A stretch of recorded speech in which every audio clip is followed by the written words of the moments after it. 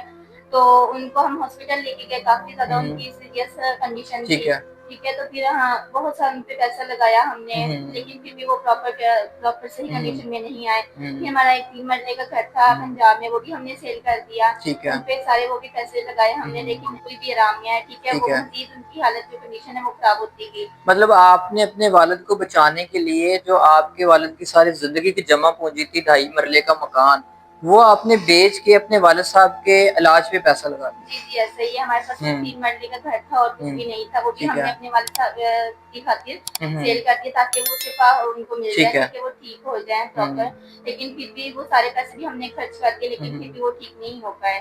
اور آخرکار ان کی ڈیتھ ہو گئی. اچھا مجھے یہ بتائیں کہ ابھی والد صاحب کا سایہ بھی سر پہ نہیں ہے شادی ہوئی شوہر کی بھی شہادت ہو گئی ابھی اپنی بیمار والدہ کے ساتھ اکیلی رہتی ہیں چھوٹے بہن بھائی ہیں وہ بھی اسکول نہیں جاتے کیا فیل ہوتی ہے کس طرح لائف گزار رہی ہیں اور کیسے گزارا کر رہی ہیں؟ جی وہی میرے چھوٹے چھوٹے بہن بھائی ہیں میری والدہ ہیں وہ بھی بہت بیمار رہتی ہیں اور میں کافی دنوں سے جاب ڈھونڈ رہی ہوں وہ بھی مجھے نہیں مل رہی تو میں بہت زیادہ پریشان ہوں اب میں چاہتی ہوں کہ کوئی ایسا سہارا ملے ٹھیک ہے مجھے جو مطلب میری ضروریات بھی پوری کرے میرے گھر کا بھی تھوڑا سپورٹ کرے. اچھا مجھے پہلے آپ یہ بتائیں کہ آپ ابھی جو گھر کا نظام چل رہا ہے آپ نے بتایا کہ کرائے پہ گھر ہے اور بہن بھائی اسکول نہیں جاتے گھر بیٹھے ہیں تو کھانا پینا کیسے گزارا کر رہی ہیں کیسے اپنی یہ دن گزر رہے ہیں آپ کے؟ ایکچولی مجھے نا اسٹیچنگ آتی تھی ٹھیک ہے تو میں بہت کم لوگ ہیں جو کپڑے وغیرہ مجھے دیتے ہیں میں وہ اسٹچ کر کے بہت ہی مشکل سے اپنے گھر کا تھوڑا گزارا کر رہی ہوں مشکل سے. ٹھیک ہے. اچھا مجھے بتائیں جب گھر سے باہر کام کے لیے نکلتی ہیں یا کچھ چیزیں لینے کے لیے نکلتی ہیں تو لوگوں کا آپ کے ساتھ رویہ بیہیویئر کیا ہے؟ بہت ہی برا ہوتا ہے ظاہر سی بات ہے جب سر پہ مرد کا سایہ نہیں ہوتا نہ باپ کا نہ شوہر کا ہے تو بہت ہی مشکل سے زندگی گزرتی ہے لوگوں کے نظریں ہی بہت خراب ہوتی ہیں تو اس لیے انسان کے سر پہ سایہ ہونا ضروری ہوتا ہے. ٹھیک ہے. اچھا مجھے یہ بتائیں کہ آپ نے بتایا کہ کرائے کا گھر ہے کتنے ماہ کا کرایہ جمع ہو چکا کتنا قرضہ آپ کے اوپر ہو گیا اور جنہوں نے قرضہ لینا ہے ان کا آپ کے ساتھ رویہ کیسا ہے؟ جی جب میرے والد صاحب کی طبیعت کافی زیادہ خراب ہو گئی تھی ہم نے کافی جگہوں سے قرضے بھی لیے تھے رشتے داروں سے بھی لیے ہوئے ہیں اور بھی کافی جگہوں سے لیے تھے اب ظاہر سی بات ہے ہمارے پاس ایک گھر تھا وہ بھی ہم نے سیل کر کے اپنے والد صاحب پہ لگا دیا. اب میرے پاس مزید کوئی پیسے نہیں ہے جو میں ان کا قرضہ اتاروں میں نے ان سے ٹائم مانگا لیکن وہ بالکل بھی مجھے ٹائم نہیں دے رہے اور بہت ہی مجھے دن رات پریشان کرتے ہیں مطلب ڈسٹرب کرتے ہیں. جی جی ایسا ہی ہے بہت زیادہ پریشان کر رہے ہیں لیکن میں بہت زیادہ پریشان ہوں کہ میں وہ کیسے ان کا قرضہ ادا کروں. ٹھیک ہے. اچھا مجھے آپ یہ بتائیں کہ آپ کی جو ویڈیو ہے وہ آل اوور ورلڈ میں دیکھی جا رہی ہے ہمارے پاکستانی بھائی دیکھ رہے ہیں اوورسیز پاکستانی بھائی دیکھ رہے ہیں دبئی یورپ ممالک میں سعودی عرب میں دیکھی جا رہی ہے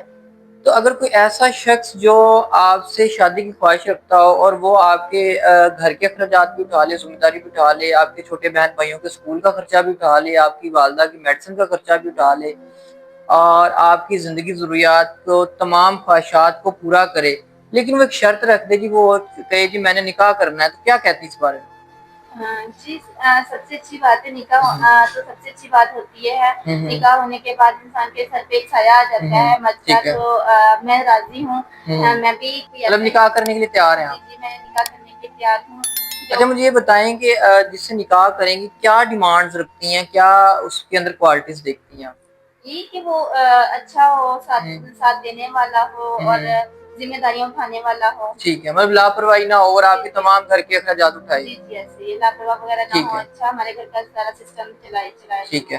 اچھا مجھے یہ بتائیں کہ اگر کوئی ایسا شخص جو عمر میں آپ سے تھوڑا بہت زیادہ ہو کیونکہ آپ کی ایج 22-23 سال ہے کم ایج ہیں آپ اور یہ تو ایک اللہ کی طرف سے آپ کے ساتھ جو بھی مسئلے مسائل ہوئے اور اگر سیکنڈ میرج کرنا چاہتا ہو اور عمر میں بھی تھوڑا زیادہ ہو تو کیا کہتی ہیں؟ جی مجھے اس سے کوئی مسئلہ نہیں ہے بس ذمہ داری اٹھانے والا ہونا چاہیے اور ساتھ نبھانے والا ہونا چاہیے. ٹھیک ہے مطلب اس چیز سے آپ کو کوئی اعتراض نہیں ہے مطلب آپ کو رہنے کے لیے چھت مل جائے 2 ٹائم کا عزت کے ساتھ کھانا مل جائے آپ کے بہن بھائیوں کو پڑھائے آپ کا خیال رکھے آپ کی خواہشات پوری کرے تو آپ تیار ہیں؟ جی میں تیار ہوں مجھے کوئی جی ناظرین تو 22 سالہ کشمیری لڑکی کی ساری داستان آپ نے سن لی ہے انڈیا پاکستان بارڈر پہ گھر ہونے کی وجہ سے شوہر کی شہادت ہو جاتی ہے اور آج یہ ان حالاتوں میں ہے کہ ان کے ٹینشن کی وجہ سے ان کے والد صاحب کو ہارٹ اٹیک ہوا وہ بھی اس دنیا میں نہیں رہے ایک گھر ساری زندگی کی جمع پونجی تھی وہ بھی اپنے والد صاحب پہ لگا دیا آج والدہ بھی گھر پہ بیمار ہے چارپائی پر لیٹی ہوئی ہیں, 2 چھوٹے بہن بھائی بھی اسٹڈی سے محروم ہیں اور خود بھی پریشان ہیں. 2 ٹائم کا کھانا کھانے کے لیے دن رات محنت کرتی ہیں, کپڑے سلائی کرتی ہیں, لوگوں کے گھروں میں کام کرتی ہیں, گزارا ہوتا ہے. تو ناظرین, کوئی ایسا شخص جو ان کا سہارا بن سکے, ان کا قرضہ ادا کر سکے اور ان کی زندگی ضروریات کو پورا کر سکے, اسکرین پہ ہمارے چینل کا نمبر چل رہا ہوگا, اس پر آپ رابطہ کر سکتے ہیں. ایسے ہی سیریس لوگ رابطہ کریں جو سچ میں کسی کی عزت کرنا جانتے ہوں اور کسی کا مجبوری کا مذاق نہ اڑائیں. ناظرین, اسی بات کے ساتھ اپنے میزبان کو اجازت دیجیے گا. ملتے ہیں نیکسٹ ویڈیو میں, تب تک کے لیے اللہ حافظ.